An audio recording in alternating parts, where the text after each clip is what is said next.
The berries. Strawberry, a soft red fruit with very small yellow seeds on the surface that grows on a low plant. Raspberry, a small dark red soft fruit that grows on bushes. Blueberry, a dark blue berry that grows on bushes in North America and can be eaten.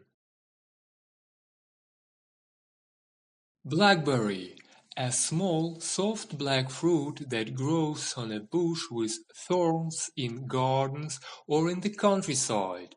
The bush is also called a blackberry. Gooseberry, a small green fruit that grows on a bush with thorns. Gooseberries have a bitter sharp taste and are usually cooked to make jam, pies, etc.